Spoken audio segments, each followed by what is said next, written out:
We talk about NordVPN.com/Fightful, and I'm telling you about one or two different features that they have. How about this? I'm going to tell you about a bunch of them. Threat protection, global server network, safe from disruptions with their kill switch feature. They have reliable encryption. They have the fastest VPN on the planet, a 30-day money-back guarantee, great deals at all times, incredible reviews online from some of the best publications in the world, and 24/7 support in case you don't know what you're doing or how to use it. They got you covered. Shield your data from snoops and criminals. Protect yourself on public Wi-Fi. Secure every device you own. Add extra layers of security to your digital life with NordVPN.com/Fightful. If you're abroad, listen to your favorites. I know a lot of wrestling fans have been traveling a lot more with big events. NordVPN.com/Fightful will protect you. What's up, you guys? Welcome to Fightful. It is December 30th, 2024. Probably our last Fightful show of the year. It's hard for me to believe that they'll do a post-NXT show tomorrow night, but by God, the last WWE Raw on USA Network probably ever. Netflix has a 10-year deal with an option to extend it 10 more years. And, man, they ended a 31-plus year history. Well, not 31 years. They had a break for a while, but 31 years of history on the USA Network for WWE Raw. We're going to sit here and talk about it. Leave a thumbs up. Drop those fruit emojis. Drop the comments in the comment section. I am always coming over there the next day and talking with you guys. We've got Ibou here. How you doing, man? Bro. Fresh batch of wings. I know what you're doing. That's why we got started. I had to go smoke. I had to walk around. I had to talk to my dog and see if she was okay. Of course, I made some wings. You know what I mean? I had to make some wings. Brother, you can't end the show like that and expect this show to start on time. You know what I mean? So when I saw the rundown, which we have on FightfulSelect.com, the best $5 in the business, we'll have a lot of writers. By the way, if you want to find out who wrote some of the dialogue in that, we got you on Fightful Select. But I saw the end, and I saw the rundown of the show, and I was just like, oh, all right, okay. Boy, they ended it with a bang. They ended it making you go, I got to watch Monday Night Raw next week, and that's what you want to see.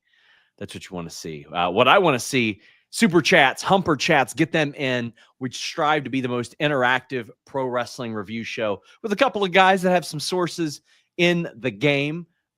Just send those super chats, send those humper chats here as well. You can go to humperchats.com because I know thousands of you are watching on Twitter, X, Twitch, Facebook. We had a wonderful gentleman who sent us a Twitch raid the other day, which was very cool during our post AEW show. A reminder that is in our archives right now. We got a Kyle Fletcher interview dropping this week as well. Oh, hell yeah. We got a whole bunch of interviews that have dropped over the last couple of weeks. And we are stepping into some more of the produced videos as well. Some of them that you see around other channels and the like. I think it's time that Fightful steps up and start doing that. So if you have experience in scripting and editing these, hit me up on Twitter or hit up our Fightful accounts. I'll be looking for somebody to do that. I'll also be doing some videos on stories behind events that I've covered, interviews that I've done. Sean, I got to stop you. Go ahead. You said you have an interview coming up, right? Yeah. The chat is asking you. The chat is asking you, and I'm asking you to say his full name, sir. Kyle Fletcher? That's not his full name. What's his full name then? The Protostar. Yeah, Kyle, it is the Protostar. And when you write Protostar, you got to capitalize not just the P, but the S as well. It's Proto, capital S, star, no spaces in between Proto and Star. I will update the title. Yes, yeah, you have to put it in the title of the video. Interview with the Protostar Fletcher. I have to. It's our lovely friends over at Down Under the Ring who did that interview and just did a great job promoting the upcoming Grand Slam show. But by God, we are here. We got Luis, our wonderful moderator, helping us out. We got some super chats, humper chats. Fancher says, got my Nord subscription so I can try to watch everything on Netflix. Can't wait to see how it goes. Thanks for being awesome. Best $5 a month. $54 a year in the game. Listen, lock in those Fightful Select prices at $54 a year. Jimmy hit me up last week and he goes, brother, we might have to subscribe or might have to up the subscription price. And I fought him. I threatened to get physical with this man. I was like, Jimmy, I will come up to Canada and beat the maple syrup out of your ass so fast. I said that to him. It's a real thing that if he debunks or says it didn't happen, he's lying. But I'm fighting for you guys.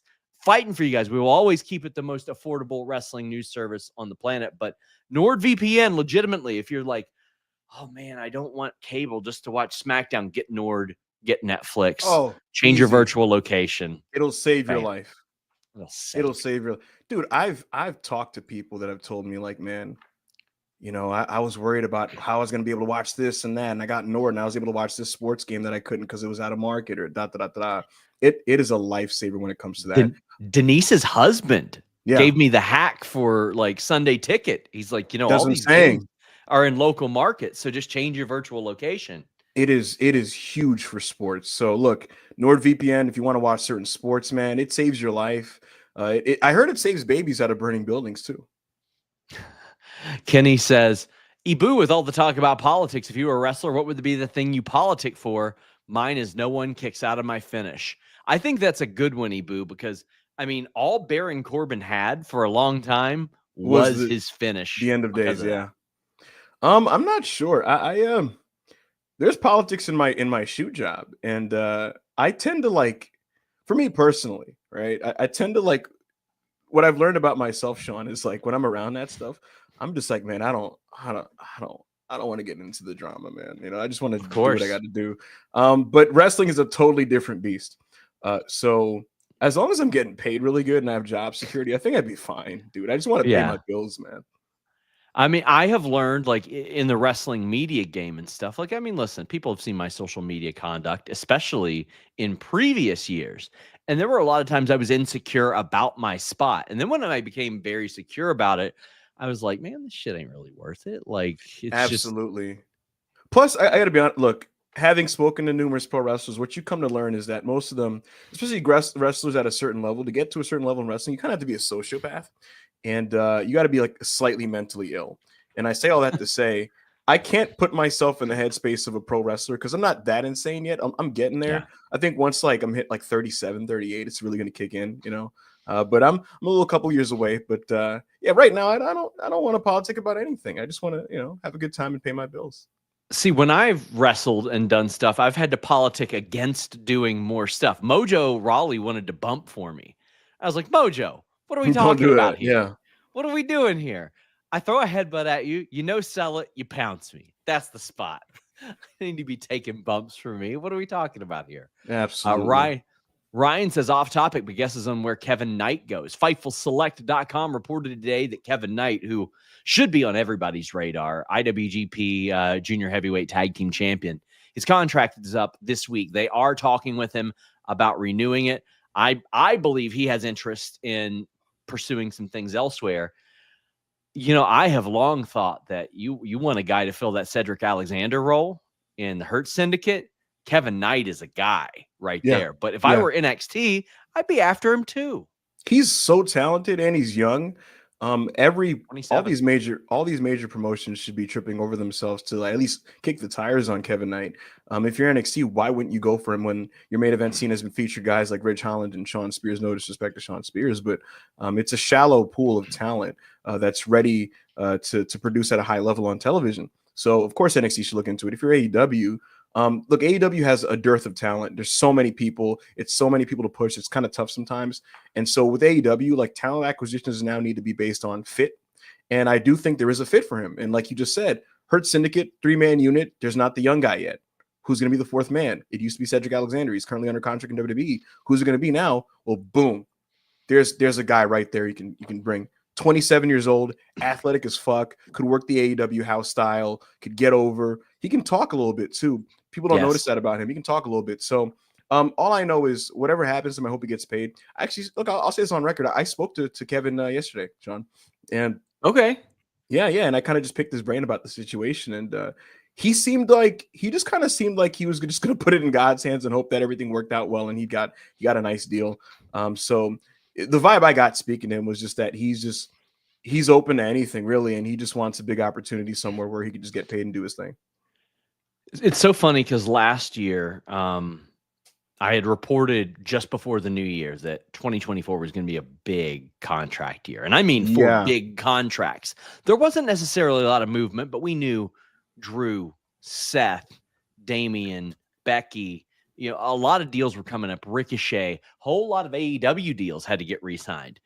2025, especially the beginning of the year, is where a whole lot of people on the come up are coming up with their contracts. And I mentioned Kevin Knight. You also have established people like TJP. He's probably going to stay in New Japan. Fightful Select reported that today. Burpinder, who, TNA and a lot of other companies looking to make more of an impact in India. He's still a young guy that I could see getting picked up somewhere and used a little bit more. But we've got New Japan contract news every day this week on Fightful Select, including some pretty damn big names that are coming up. So, it's going to be so interesting. Fid says, who actually did the interview with Kyle Fletcher, or the protostar Kyle Fletcher. The protos, yeah, come on, man. Come on. It's like a pimp named Slickback. It's the full name. He said, Nord Code Fightful saved me from having to buy a WWE Network sub for only a week while in New Zealand. That's what we're about, man. Yeah. That's what we're about. Fightful saves lives, dude. We do. We do. Yeah. And listen, here's what I have to say, especially when it comes to Fightful Select. I understand not everybody can pay for wrestling news. I've been there. So what I suggest is steal money from someone, rob somebody, steal money from, another business is what I would encourage. Yeah. Supermo says, Sean, anything new on the Raw runtime? Would hope it's 3 hours based on the card. So I'm doing the Twitter subscription gimmick where it's like $3 a month. It all goes towards a good cause, but I put some things that don't necessarily fit anywhere else. I had reported on Select last week and updated it tonight. They still have not told talent how long this damn show is going to be. I don't think that's an accident. I feel like it's just going to end when it ends, Ibou. We saw tonight's segment. They had to get the hell off the air. They ain't got to do that anymore. They can go as long as they want. They're going to, now they are going to be on Ibou Standard Time. Oh, hell yeah. This is what you love to see. You're like, hey, Hunter, are we ending at 10? I mean, are we ending at 11? We are ending at 11:07. It's like, cool. All right, sure. All I know is this, Sean. If you noticed, there was a lot of limited commercials on tonight's episode of Raw. There were almost none the first hour. There was so few that I kind of was like, I can use a commercial here. Fuck, I gotta pee, dude. So like a match would end, and I'm like, all right, let's leave. And they're like, and now, folks, Rhea Ripley, and it just goes to pre-tape. I'm like, fuck, come on. But there were those segments where you're used to them using as the buffer, where they play the Raw theme, and you got somebody backstage nodding to Adam. Oh yeah, and you're like, all right, they're going to commercial. Like I can go take a shit. No, you can't.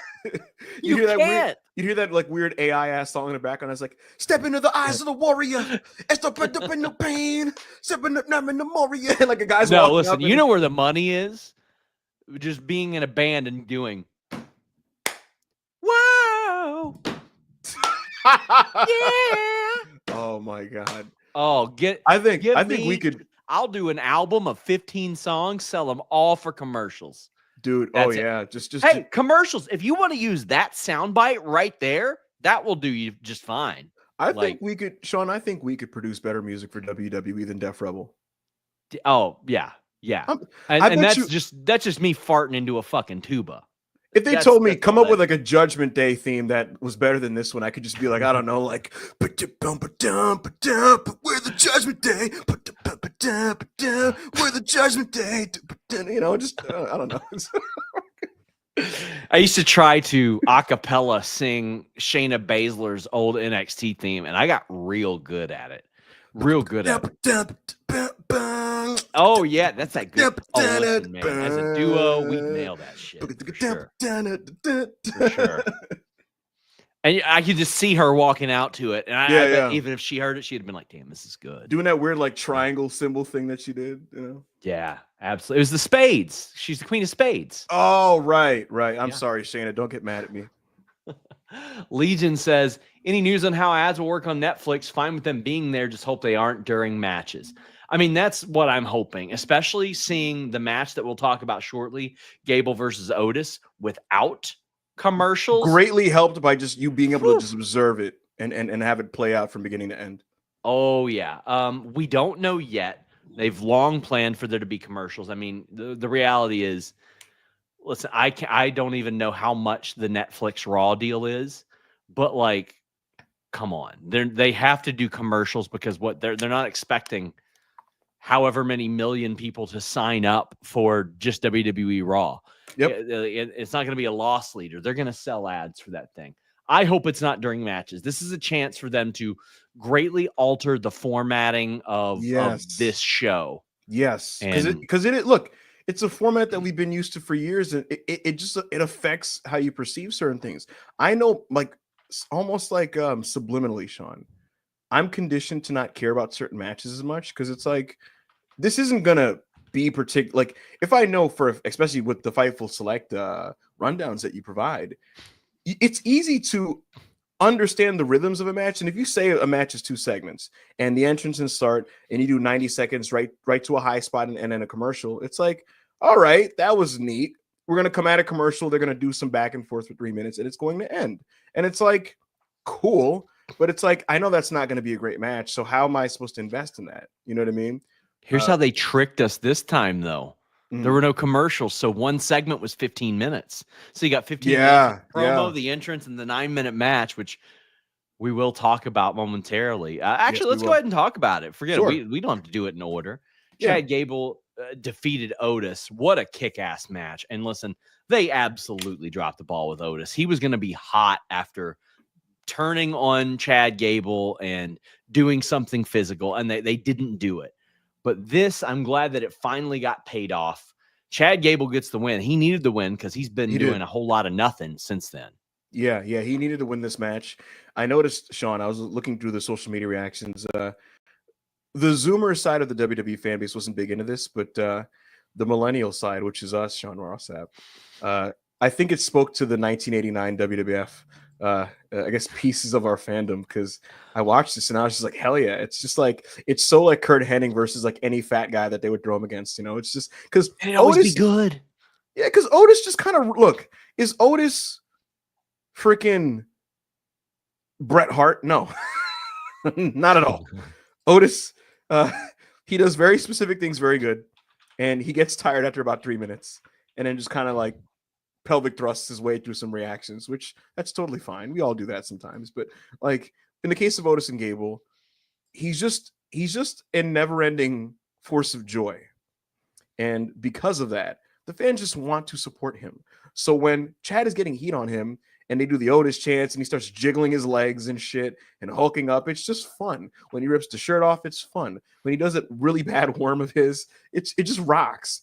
Everything about Otis just works. And so, like, to me, this is what I expected. Chad Gable's an excellent professional wrestler. Otis is a ton of fun. And they got to just kind of ride the crowd here. And they had a good 10-minute match. And I was a fan of this, Sean. I was a fan of this. The elements on the outside, like the women fighting, that always gets the pop from the fans. Yeah. Good bumps taken from the Creeds when Otis was tossing them around. And Chad Gable got a necessary victory. I thought this was a good piece of business.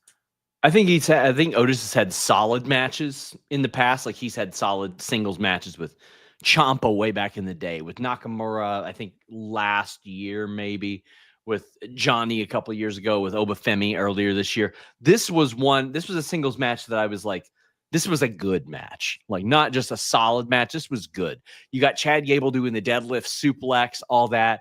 You have Otis who conveys emotion so well. And as you mentioned, he's so lovable. So the audience hates seeing him suffer like that. They don't want to see him in peril. They want to root him towards victory. So this had heat thanks to that. And Otis gets great reactions in every place, but this building in particular, Sean, you got a full house in Houston, Texas. Man, Texas comes through. They're always traversing. Look, man, and I'm an East Coaster saying this, folks. This is an East Coaster saying this. But the days of the crowds being New York, LA, and Chicago. I mean, look, so, those crowds are still great, but to me, in my experience watching AEW and WWE, every time these places hit Dallas, Texas, San Antonio, and so on and so forth, these crowds are tremendous. It doesn't matter the size of the venue or anything. So they all deserve big shows, in my opinion. One of them will be All In Dallas, which you guys should buy a ticket to see Kenny Omega versus Kazuchika Okada. But I just loved everything about this, the vibes, the atmosphere. I think that's what made for this being a fun show. A show that I got to point out, Sean, I lost track of which Raws we covered that were taped and which weren't. But this show distinctly didn't, like I just lose track, but this show distinctly did not feel taped. That's not me saying like it was like a fucking blowaway show with every segment, but it just felt live and present and alive. And a lot of that was the Houston crowd. So a little inside baseball that we had reported on FightfulSelect.com a while back. When WWE's deal with USA was up for Raw, it was actually up at like the start of October. But they had to bridge a gap until the Netflix deal. And USA came along, and they hadn't even factored this money into their quarterlies and stuff. So they did that with their stockholders in mind. And they're like, all right, well, we're continuing our relationship with the USA Network on SmackDown. Let's just keep it on USA. But it moved to 2 hours, and it moved to 2 hours for a variety of reasons, because this is a bridge between one era to another. They had European tours. They had the holiday break twice, 2 holiday breaks that they had to go on, and they were able to double tape a series of shows as a result of that. When you're taping a 3-hour show, you can't tape 2 shows. Like you're going to have the people there all day. I mean, listen, Tony Khan would love to do that. He does that shit all the time. But WWE would tape basically, let's see, like almost like a show and a half. And then you would see a lot more transition videos and backstage segments and a lot of things like that along the way. So the 2-hour Raws, I would be surprised if 2 hours is the time. I know a lot of talent want 3 hours as well because they want that opportunity. But we'll find out more soon. Pete Dunne attacked R-Truth. That match is canceled. Thank God. Thank God. Holy shit, dude. I got told that match was happening in the morning, Sean. And then I was like, hope this guy's fucking wrong. And then I checked with him at 4 o'clock. I was like, are you sure? And he's like, yeah. I was like, okay. And then you posted it, and I was like, fuck. I saw it was 1 second. I was like, even at 1 second, I'm like, this is a waste of my time. I don't want to see this. What's up? But one segment on this show, again, because of the commercial-free element, could mean a lot of things. I am so done with this, like, I'm not Butch. Who gives a fuck? You know what it feels like? It feels like when WWF in 2000, they would take certain good wrestlers, right, that like weren't top guys and they didn't have anything for them. And they're like, all right, this is just your thing now that we'll do on TV for like 3 minutes before we move on to the shit that matters. And like with Malenko, eventually they were like, you want to just be obsessed with trying to fuck Lita? And it's like, what? But like, obviously not an apples to apples comparison, but it feels like with Butch, they just decided, all right, he had like 90 matches with Sheamus. What do we do now? And they're like, I don't know. What if what if R-Truth just kept calling him Butch? And they're like, sure. This doesn't work for me. It never did. Pete Dunne is a good wrestler. I'm not saying Pete Dunne should be at the top of the cards, but I'd like to see him kill some time wrestling good people. He's a good wrestler, like I said. I'm sure, hopefully, when Netflix comes around, that they can start doing that with him. What I don't want is this type of comedy. It just doesn't work for me. R-Truth, Sean, I love him. I love Ron Killings. Ron Killings, if you're listening, I'm a big fan of you. I've always respected you. I think you're historically underrated. I think your TNA run was fucking awesome. But I just had enough, Sean. I get it. I've seen it. It's been 30 years. Not 30, but it's been a long time. I'm ready to move on here, you know. I think that R-Truth is best served almost as like that cameo attraction, so to speak. By all means, when you've got like a holiday tour or live events, he should be on them and entertaining the audience. He should pop up at the Royal Rumble. He should pop up at like all those big things and think that he's a part of them as a result of the bit. But this Pete Dunne, I'm not much. That's a good, Sean. That's a good point. Like, if he's a sight gag that you see every 6 weeks, where it's just like, I don't know, like 2 guys brawled, and then the camera pans around, and then like it keeps panning, and you just see R-Truth, and he's just like, damn, or something, and it's like, it's R-Truth, LOL. You know what I mean? That works. Or like, I don't know, it's the end of the transfer window, Sean, that they've been talking about in January, right? And then like a month after the fucking transfer window, R-Truth walks in with like a fucking folder, and he's like, so this is why I think I should be on SmackDown. And they're like, or no, even funnier. This is why I should be on NXT. I think, and it's like, Truth, the transfer window ended like a month ago. What are you doing, sir? That's a funny thing. You know what I mean? That's what works. And part of the funniness is like, oh, he's here. Not, oh, it's the weekly R-Truth like comedy that we have to force in. Terry Allen Jr. says, attention to detail, Marina Shafir was lying on the floor at ringside towards the end of the show. Maybe she forgot to go with the group. Did you notice? I did not notice that. I did not notice that. I try to notice as little about the Death Rider story as possible. I will say this. Somebody asked me on the Q&A show, they're like, okay, how would you end it? And I was like, well, I had always said before MJF turned babyface, the way to turn him babyface was basically to have him have to out motherfucker somebody that came in, and the whole AEW roster was like, well, we prefer our piece of shit over this new piece of shit.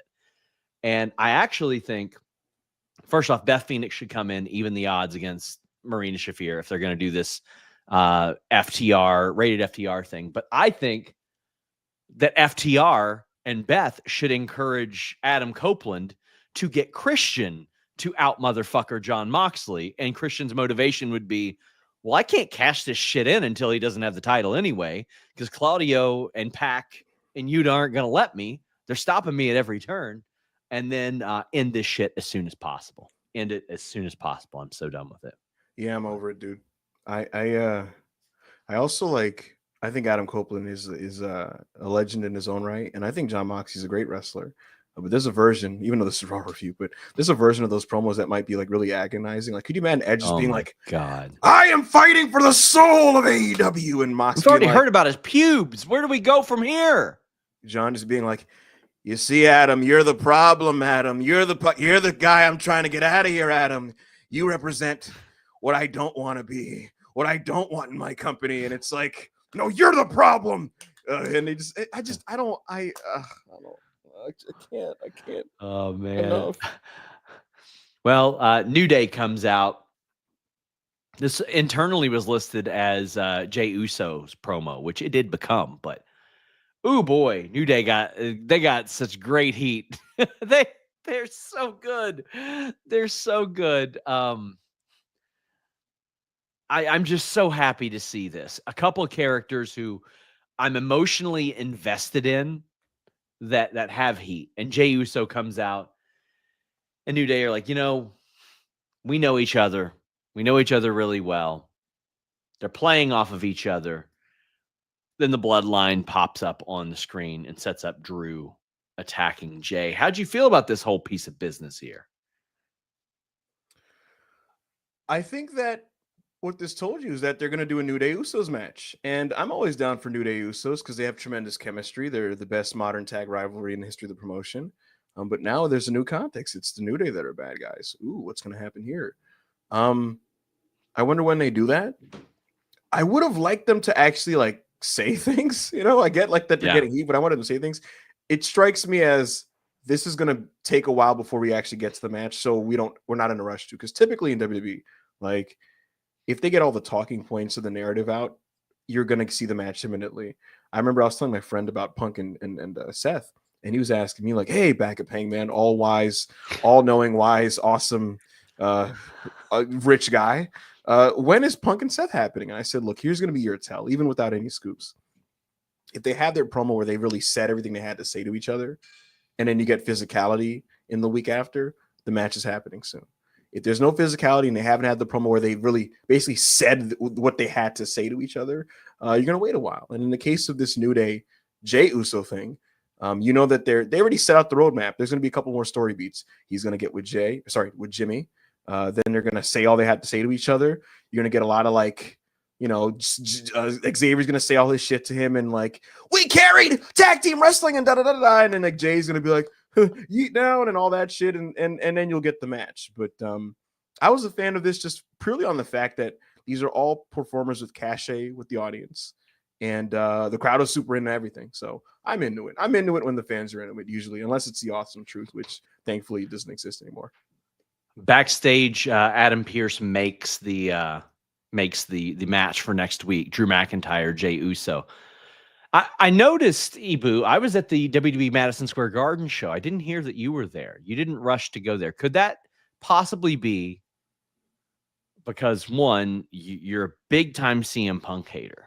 You didn't think that he could carry the show on his own.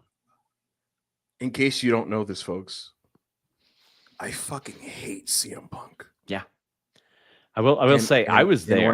When I saw that he was working Kaiser, I was like, ugh, disgusting. You know, I got to get away from this one.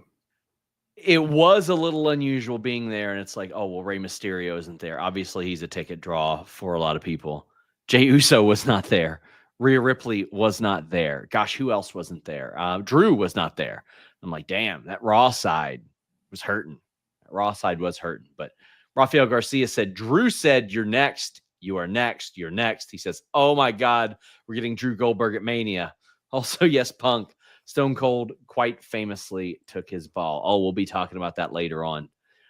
God, we better not be getting Drew and Goldberg unless it's Drew absolutely obliterating Goldberg with like 74 straight claymores and pinning him in 3 minutes. I have a bad feeling they're going to do like Braun and Goldberg and like, all right, I guess. Yeah. As Goldberg shouldn't win, but he will because he's Goldberg. And I don't know.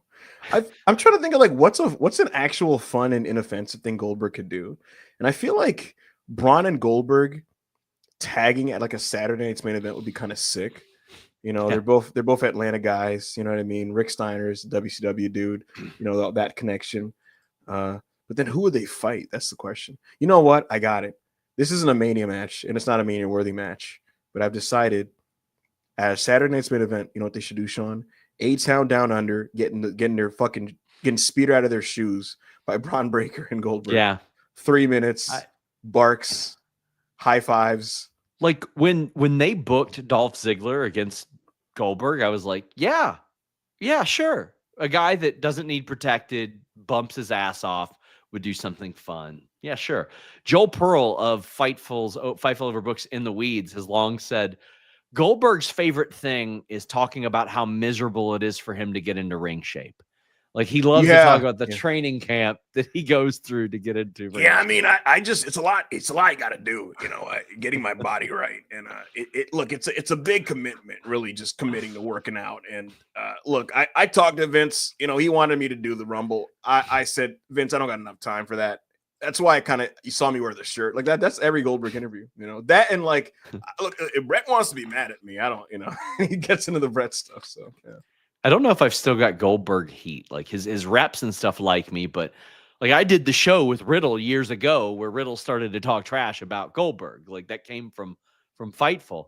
And I will say it was legitimately hilarious to see Matt Riddle on that watch along. And you're like, surely that's not how the interaction happened. Then the video emerges and it happened exactly. I have a confession. I rewatched that video like every 3 months. It's just so funny to me. He's just like Goldberg. The thing is, Goldberg does the old guy thing where like, see, when you like old guys, because they didn't come up in the internet age, they don't understand how to handle trolling. They think they do, but they can't. Fair. Right? And so because of this, he's trying not to be triggered, and you could see his blood pressure rising. And so he's like, all right, bro. He's doing the I'm not triggered thing, but then he starts going, I'm not your bro.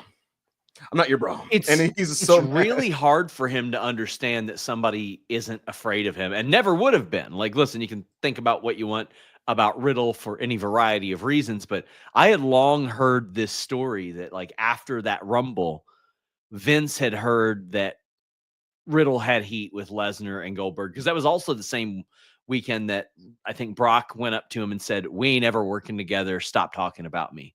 And Riddle apparently was very similar to him. Like, yeah, we'll see. And just smiled at him. From what I understood, Vince was like, you know, you got some heat with some pretty big guys. And Riddle was like, I don't give a shit. Like, what are they going to do to me? They're going to beat me up? I doubt it. And Vince was like flabbergasted by this until somebody else in the room had to be like, you do know his history, right? And at that moment, Vince said, Triple H wrap up his affairs in NXT. We're getting this guy up to the main roster. Because he wasn't afraid of Goldberg and Lesnar. Go figure. But I digress. Do you think we could get the Pauls and the Usos at Mania? That would be something that I think the WWE would love to do, honestly. The Paul brothers against the Usos? Yeah, they would love to do that. I mean, yeah, if it was an option, they'd totally go for it. I think Ryan says, Logan Paul's WrestleMania plans are basically whatever main event guys left out of the big plans. They're like, all right, this is the guy that gets Logan Paul. Ryan says, Sean, any update on Kevin Owens' contract? Is Royal Rumble his last WWE match? I have asked a number of times. I have not been given a solid answer, but it's hard for me to believe that they would have him in this prominent position if he weren't signed. I will say this. Him re-signing last time was one of the all-time great contract decisions for a pro wrestler. He got everything he could possibly want and then more. And that's without a world title run. He got Steve Austin out of retirement. He main evented WrestleMania with his best friend, winning the tag titles. And now he's running around. The biggest nostalgia geek in wrestling, and I say that with love, is running around with the fucking winged eagle belt right now. That is so cool. That is so cool. Did you hear the rumors, Sean, that they have a new WWE championship being prepared and made? I haven't heard the rumor. I've heard some scuttlebutt. Some scuttling of butts. That sounds like your phone was ringing. Your phone is going, adrenaline, Amazon. And you're like, hello? And it was like... This sounds like when I mentioned that Cody might be facing Cena at Mania, and you said, this sounds like you know something, and then 3.5 weeks later, another outlet reported it like it was a new thing. Oh, I love when that happens. You know, I love when that happens. Ryan also asked if there's any update on Becky. Yeah, she's taking time to raise the kid. Didn't you hear Seth? Yes. But I mean, listen. I will repeat what I've always been told about Becky directly from Becky and WWE. She wanted to take time off. It was important to her, and they were respectful of her wanting that time off. And from what I understood, they weren't like pushy or anything in bringing her back. I mean, and they were also always under the impression that they would work together upon that return. And WWE likes to do this thing, like where they don't officially announce that Becky's coming back, but then she'll pop up in a commercial, and then she'll be at the Netflix media day. And then when I ask, she'll be like, just supporting the team. Yeah. Those types of things, you know? Yeah. It's funny. I didn't even know about that, Sean, because I was asking someone like, so the Becky premiere thing, what was that about? And they're like, it's so coyly was like, oh, Becky says she's just there to support the husband. And I'm like, get the fuck out of here, dude. Yeah. I'm not stupid. Come on. That's absolutely what I'm always told as well. I think Becky and Penta are your surprises for next week. It's who you have there to say, you got to watch this every week. You need to be here and watch this. Dakota Kai defeated Zoey Stark. I saw that awesome. Yes, it was. So we got the picture-in-picture commercial here, which was Zoey Stark slapping on like the half Nelson cross face. But Zoey Stark, very underrated in the ring. I saw that you're a fan of the chiropractor as well. Yeah, I didn't know that was the name. I was like, this cool like backcracker thingamajig destroyer. That was neat. This match was good. The work was tight. Everything was executed really, really well. The crowd was into it. And I gotta say, look, Zoey Stark has always been a good wrestler. The problem with her has just been she's struggled to connect with the audience. Yes. But bell to bell, I mean, I think she's as good as a lot of these ladies in this division. It's just about finding a way to connect with people at a higher level. But from a work standpoint, I was a big fan of this. I thought this was, frankly, my favorite Dakota Kai main roster match that I've watched in some time, maybe in general. I'd have to like go through cage match and scroll through and shit. But this is good stuff. I was a big fan of this match. And Vic says, thoughts on the women's IC tournament final not being a part of the Netflix premiere next week. And wait, what? Black Accuser says, is it next week or the following? I believe it's the following week. I'll have our moderator Luis follow up on that. But I don't mind it. And I'll tell you why I don't mind it. Because you need something to promote next week as well. You got to stack these up. This is a thing that WWE's been really, really good at, is applying some of these big matches to random episodes of Raw. And my hope is that now that they're on Netflix, they don't want any episodes of Raw being random episodes of Raw. They want them to all be stacked, so to speak. This is something I've been harping on AEW for a long time. I was glad they limited it to 11 matches. It should be 8 or 9, but show us that these episodes of Raw and SmackDown matter. show us that there's something being competed for there. Yeah. And to that point, that's why this upcoming 3-hour SmackDown that's happening this week, they got to start big with something. You got to shoot some big angles, which I do expect them to. I do expect them to at least like we got to see Charlotte on that show or something like that, a major title switch. This might be the only week in a while that I don't get the rundown for SmackDown, so that should be interesting. Not for any particular reason, I just won't be around for it. But hey, look, I'm thinking Sean's not getting the lineup this week. Why don't we? Hold on. I've got the. Why don't we use this opportunity to, bring Ricky Starks out? We'll get one of these in the mail. Is that Triple H apology number 1 or 3? It's number 2. Okay. Well, it's the Office apology. Okay. That this got sent one time too. Oh, I found that while moving. That looks like one of those cards you like. Let me not go there. I mean, listen, I won't tell the story behind it, but I'll say this: it was actually very nice.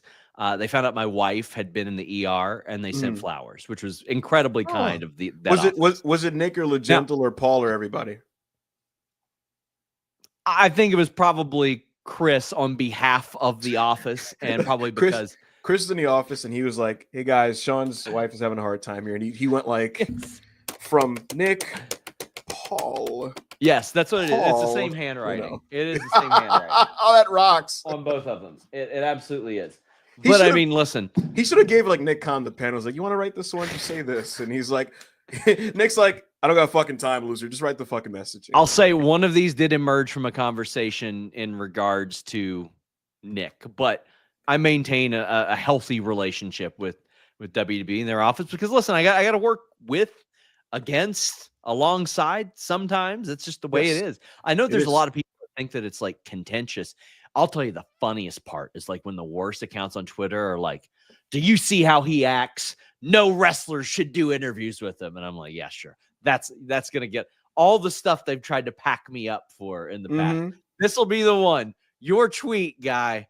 It'll be you. They always think there's like something that's going to do you in or like stop the access or whatever. It's like finally going to happen. It's not happening. It's probably because what we do is we practically give away their results. Ibou. That's what happens because of Bet Online. Hey guys, I'm here to tell you about betonline.ag, the official betting partner of Fightful. It's not just an online platform. They've been trusted for over 25 years. They boast a focus on the player approach and have built their reputation on offering their clients nothing but the best. From cutting-edge technology to enticing promotions and the latest sports betting odds. Whether it be wrestling, MMA, boxing, or football, baseball, basketball, or racing, anything you can think of. All major sporting events are covered by betonline.ag. Fast payouts, highest credit card acceptance industry-wide, safe and secure online environments, and their live betting feature allows you to bet on your favorites weekly and easily and in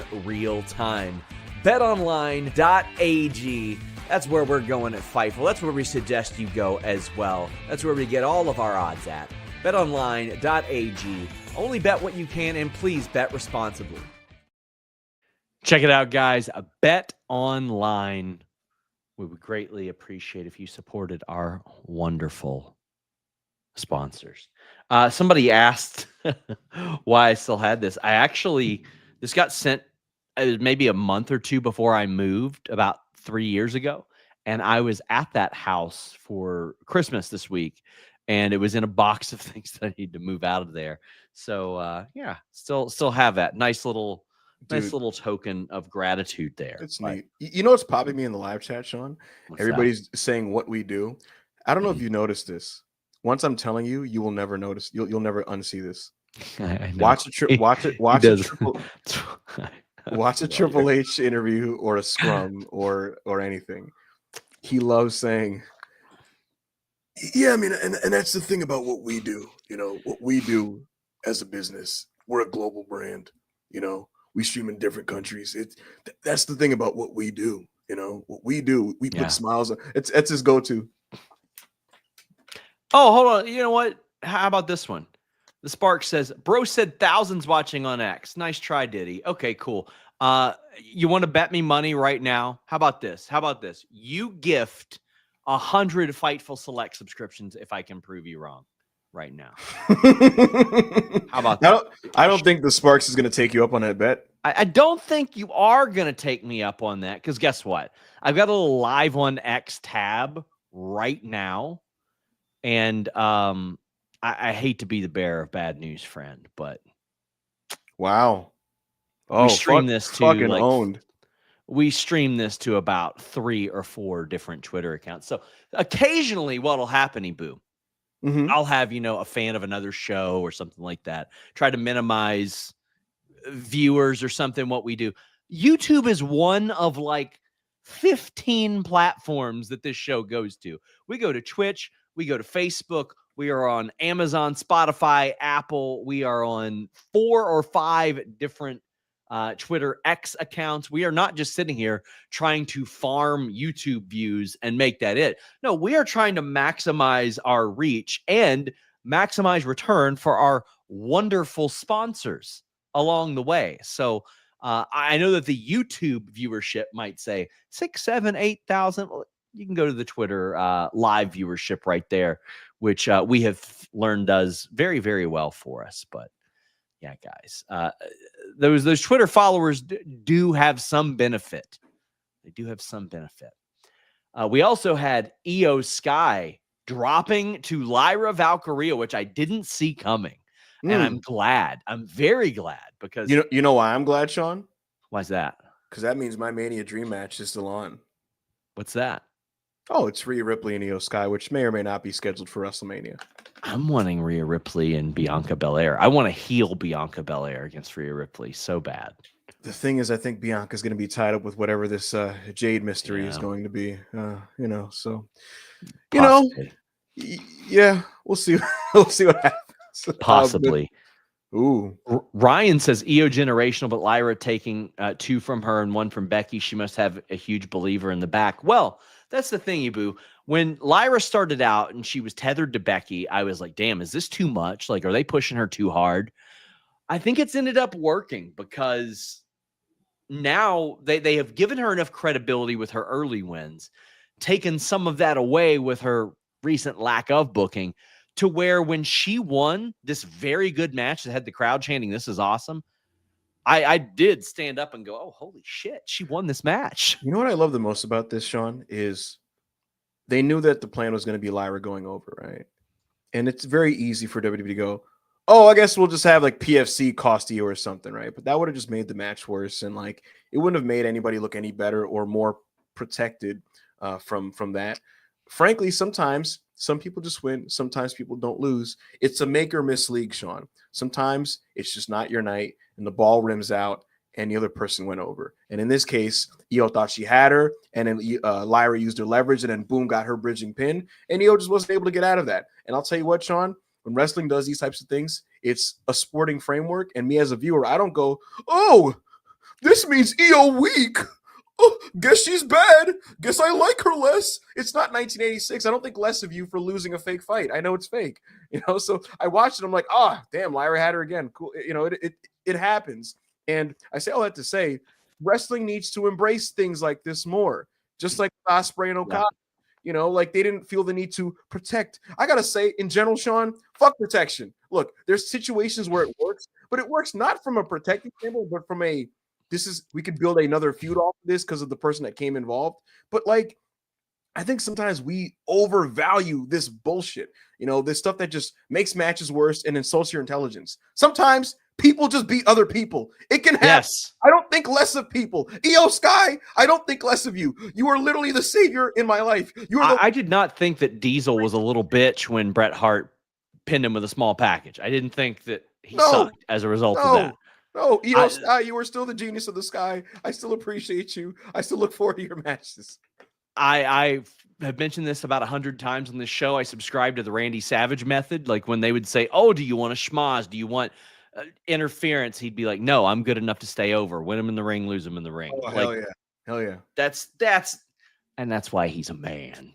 God damn it. And now we're looking at a situation where either Lyra or Dakota are going to be the Intercontinental champion. Like that is awesome. I love that. I watched that match and all I thought was, this is what this division can fucking be, Sean. There's so many talented ladies in this division. And I thought 2024 was like the worst main roster women's division year in a while. And it's really a shame because there's talent to make it not that way. Am Oh, you froze up a little bit. Am I back now? Yes, you're back. Now Sean froze. No. Okay. Okay. My point is, you're back. We need to get back to pushing the best. We need to get back to pushing the best wrestlers in this division. Io Sky is sensational. Like, enough of miscasting some of these people, man. We need to put the guys, the men and women that should start on the starting lineup.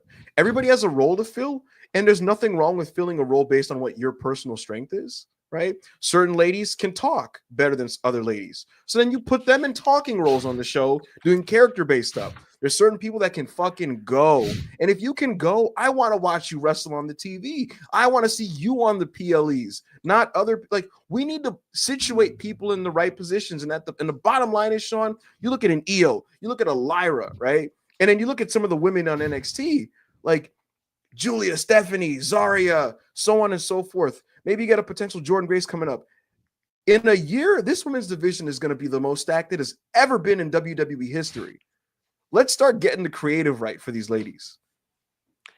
I mean, if you look back at look back at the recent women's champions on that end of the show. It's Liv. Becky is no longer there for now. Rhea, who held it for a year. Charlotte's been out a year. Ronda Rousey, hopefully not coming back. And then you're going back and it's Charlotte, Liv, Becky again, Bianca's long reign, Sasha. So like a lot of the people that they have like really entrenched as top women just aren't there anymore. Just aren't there. So they definitely need to enhance that more on the Raw side.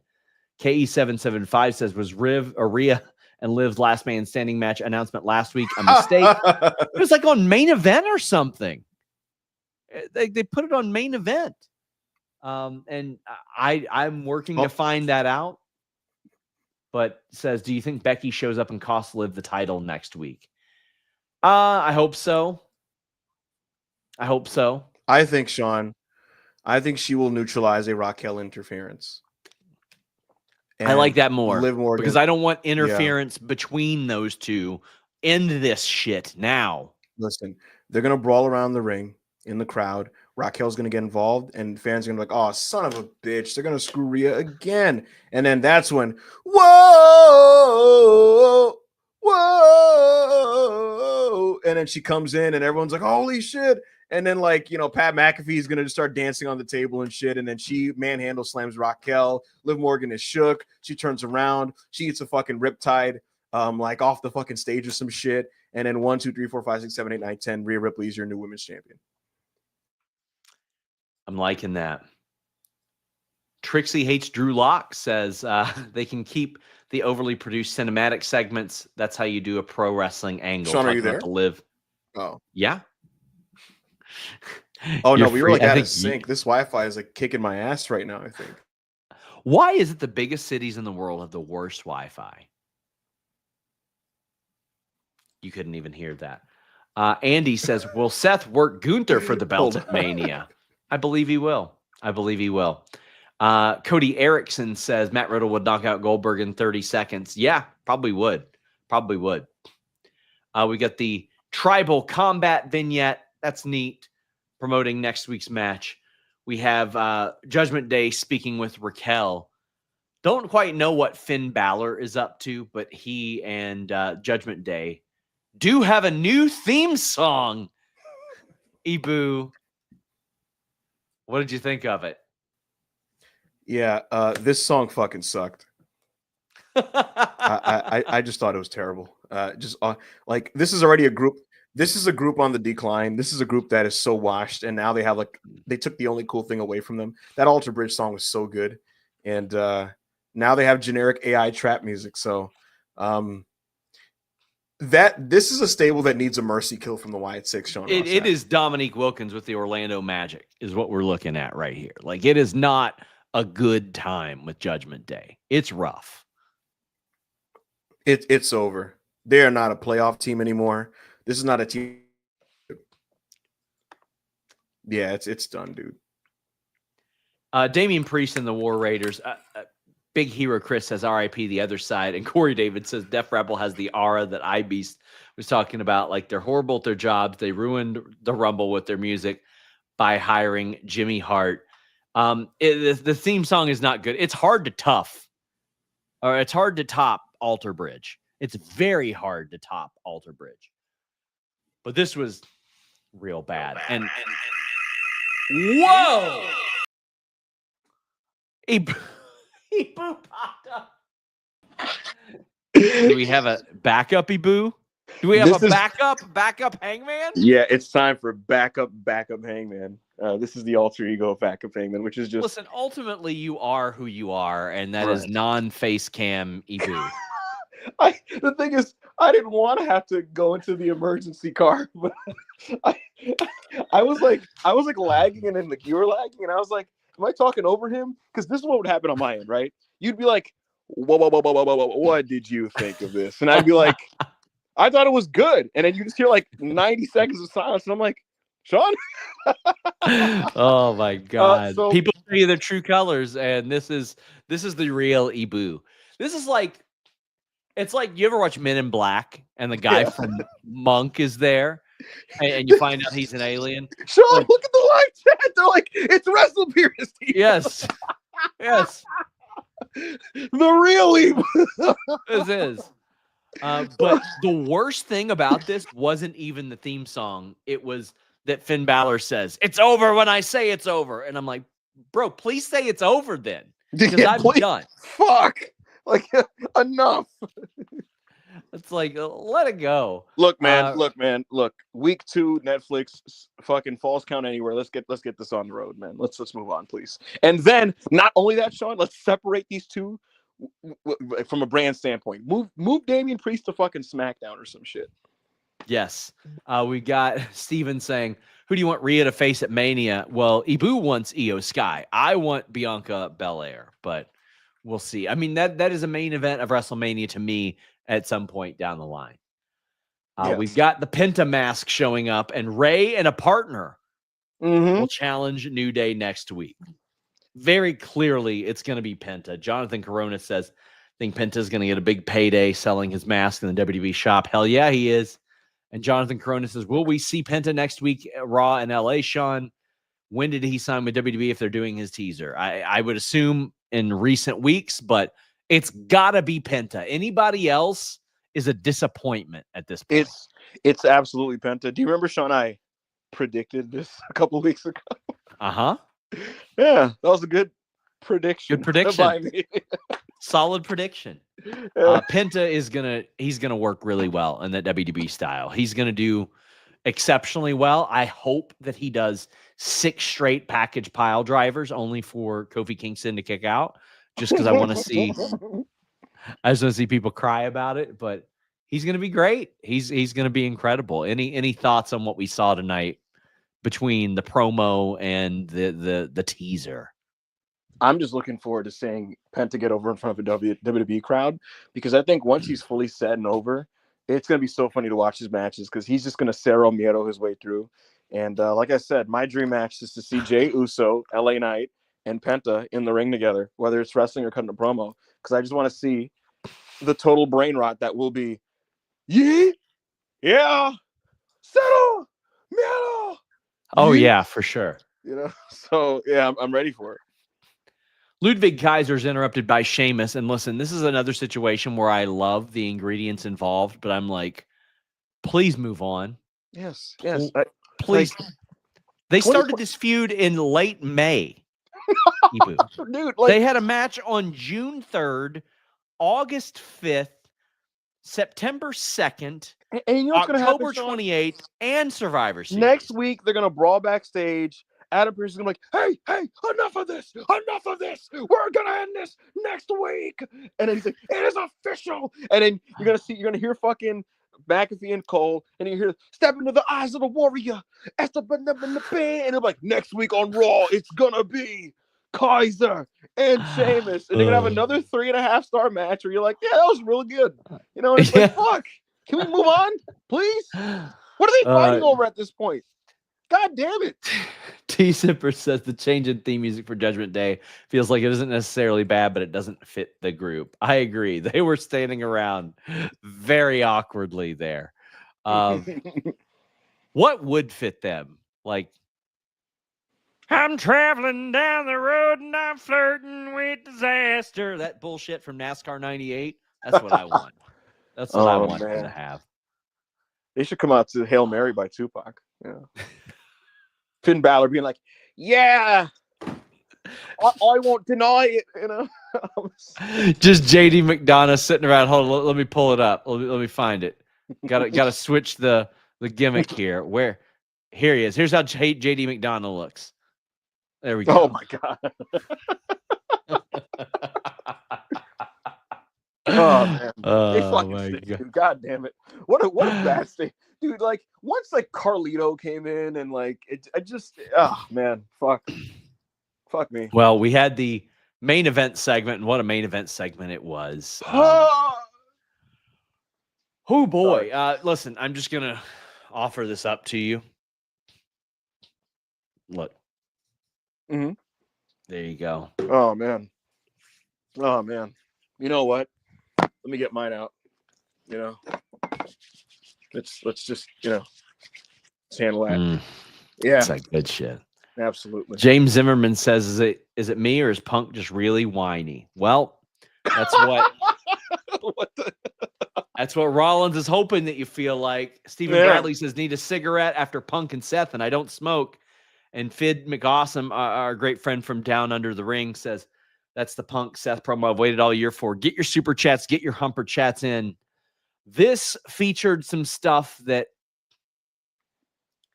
like, I love. Like, there are so many people that are like, man, let the AEW stuff go, and AEW shouldn't reference WWE. Man, go to hell. Go to hell. Shut the fuck up. Like, just go to hell. They exist.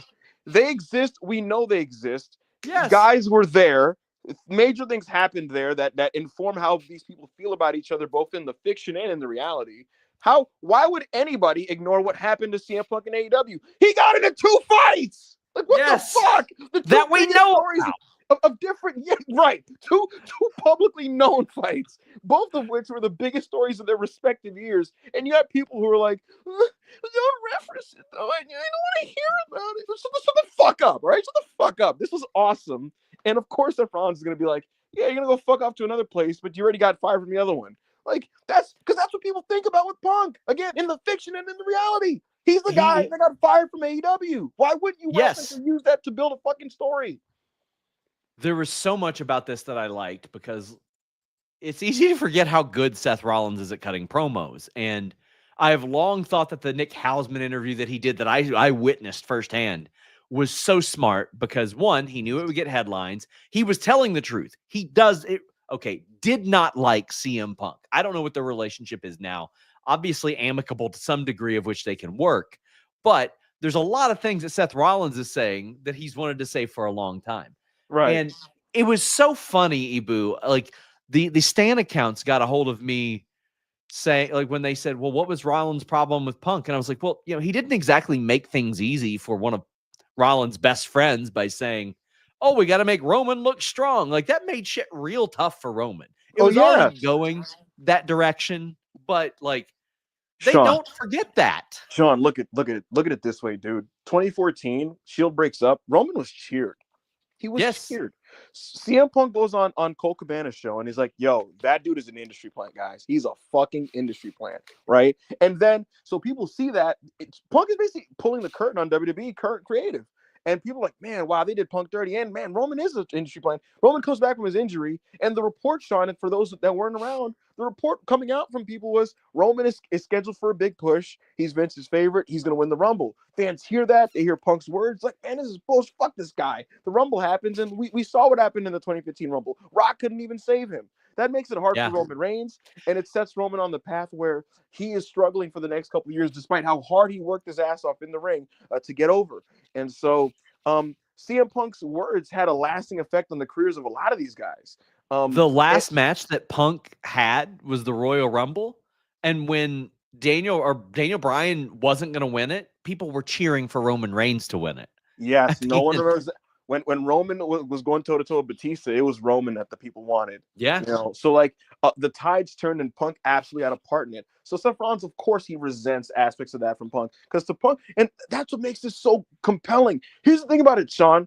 Like I said this weeks ago, they don't really have to write much. They can just draw from reality because guess what? The reality is more compelling than any story you can craft. It's so good. You can put together. The reality of Seth Rollins and Punk is natural. It's there. It's been there for 10 fucking years. He was CM Punk's unofficial understudy. Punk ushered him in with the Shield. Seth and the Shield guys always resented the fact that Punk basically takes credit for them because they're like, man, we worked our fucking ass off to get over it. It has nothing to do with this jackass. And again, look, Punk made it hard for Seth and the guys who stayed in WWE because those are some of the worst creative years in the promotion's history, and they have to their matches are getting ruined with CM Punk chants when realistically they are not the problems. It's Vince McMahon, it's creative, it's everything else. But that's what informed a lot of what's happening here. It's the reality, and they brought it to the forefront. They just took the real situations, man. The fucking bootlicking, the CM Punk chants, the Vince McMahon references, which were very cutting, the way Punk used it, because he's just like, look, man,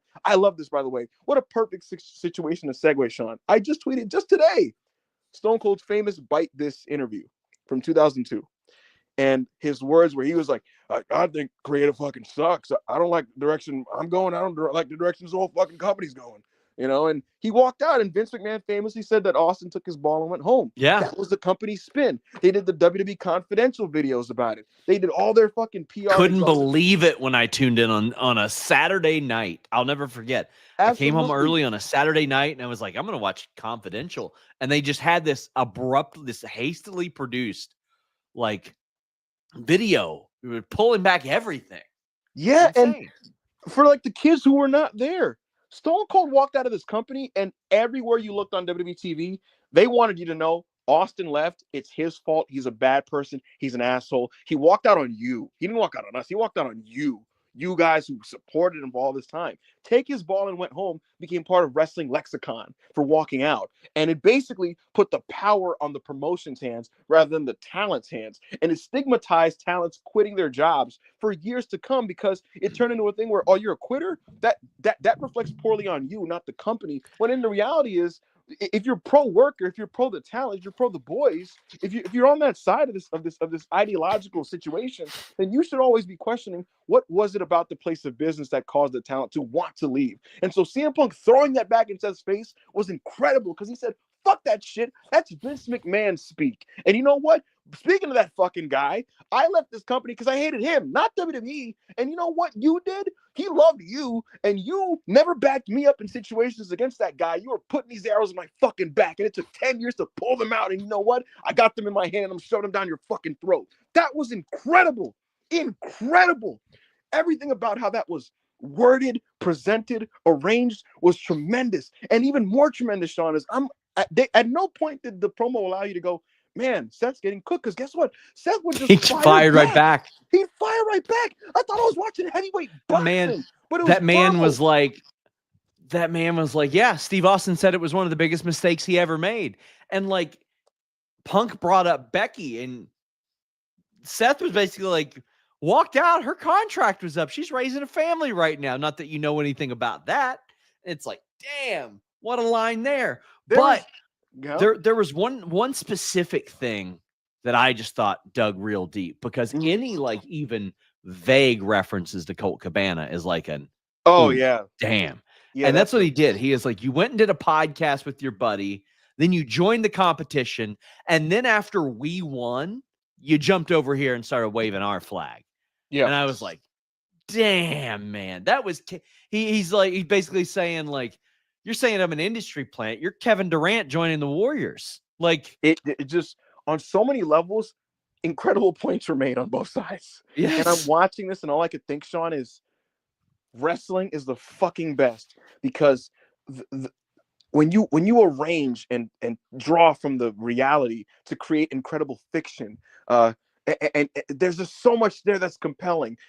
What's happening on the surface, but the metafiction, the stuff subtly and beneath, where it's like, man, this probably really does hit this guy harder. Man, this guy really does believe that, and because it's the real situations, and that's where you draw money, because it inspires you to talk about it, to dissect what they've been saying, and desperately want to tune in to see this thing get blown off. And folks, this is going to get blown off next week, or at least it's going to finally come to a head at the January 6th Netflix premiere. And what better way to end your Air on USA than with one of the great live head-to-head promos of the year, selling a big-time box office match for your premiere on a new service. T Sipper said they were throwing hands without touching. It was. That is exactly like Ibou said. It was like a boxing match. Cody says, Punk, my goat emoji that Seth been cooking him won't lie. I mean, that's been a refreshing thing, is that like Rollins doesn't seem vindictive. He just seems like, yeah, like Rollins hasn't ever said like, yeah, it sucked here, but he has said like, I'm a reason why it doesn't suck here anymore. Yeah. Jared says Seth won the promo battle for me. He got nice burns and showed the vulnerability of his character, that he was hurt by his big bro's behavior. I mean, yeah, this was a guy that Rollins looked up to, somewhat idolized, and then acted in ways that he couldn't see himself doing. It was a don't meet your heroes situation for Seth Rollins. CM Punk is a cancer on this company, in this industry. And he said cancers don't go away. You have to remove them. This CM Punk, Sean, on the Netflix live presser event kickoff thing that they did, said that this is just a situation where like there's just two guys that can't be in the same place. And at the end of the day, Sean, this town ain't big enough for the both of them. What better stakes could there be than that? Personal animosity, real deep-seated hatred that has been festering for 10 years, and a situation where something has got to give, because they cannot continue to coexist with each other in the same ecosystem. What happens then when two sharks clash, Sean? What happens then when two lions fight in the jungle? There cannot be two lions. There is one.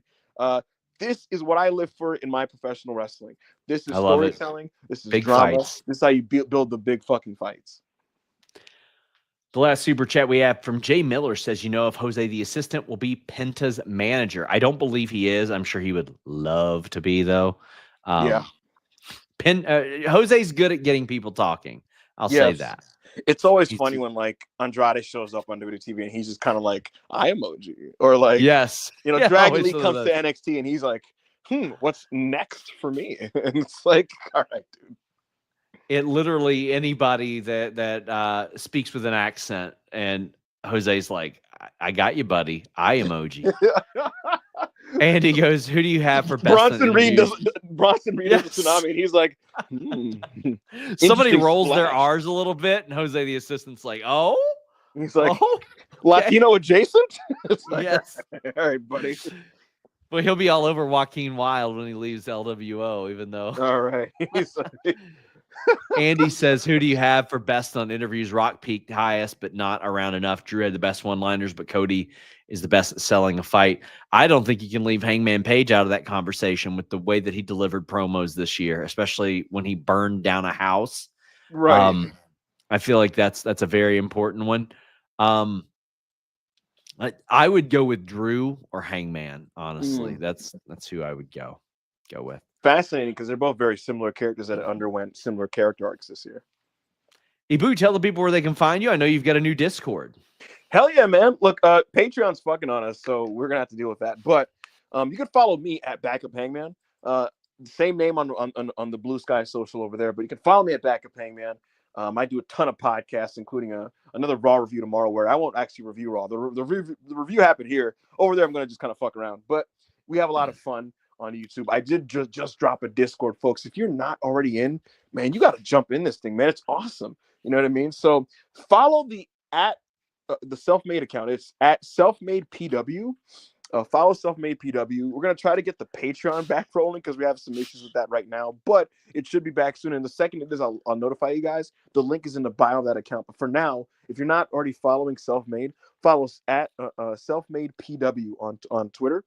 And we'll give you guys continual updates. But the Discord's awesome, man. You join in, we hang out, we talk pro wrestling. My spaces are moving over there. We get to watch wrestling together. It's very interactive. You chit chat with us. You recommend matches. We do all kinds of stuff, and it's not just a wrestling Discord. It could be whatever you want it to be. So I'm trying to make it one of the great communities on the internet space because pro wrestling is just the fucking best. And I do love you guys. It is the best. This is my way of giving back to the people the way that they've given me so much within this platform. So I appreciate them. I appreciate you, Sean. I appreciate the Fightful universe. I'm just in a good mood, man. I'm buzzing. I'm feeling good today. You know what I mean? These are the best nights, man. These are the best nights. Next week's going to be a lot of fun. Absolutely. We have one more Humper chat from Andy. It says, how do you wrap Punk Seth before Mania? Hard to believe they won't be involved in some like double Rumble elimination to some capacity. And then maybe you have another like a sort of a follow-up match after that to bridge the gap. I don't think they're going to face each other at Mania. I think it'll be Punk and Roman, and then maybe Seth and Gunther. Maybe you have them both in an elimination chamber or something like that. But any thoughts on that, Ibou? Yeah, Seth and Gunther. You know, seems like the likely direction here. You know.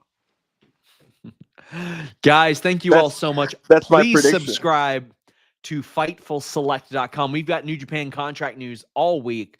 We have a bunch of stuff like that. $5 a month, $54 a year. You can now gift subscriptions. Check out our wonderful sponsors at Nord and Bet Online. Next week is a big one, guys. The Raw on Netflix debut. Starting this Wednesday, I will be back in my studio over here a lot more. So if you're into that, by God, we're here for it. Until next time, we're out.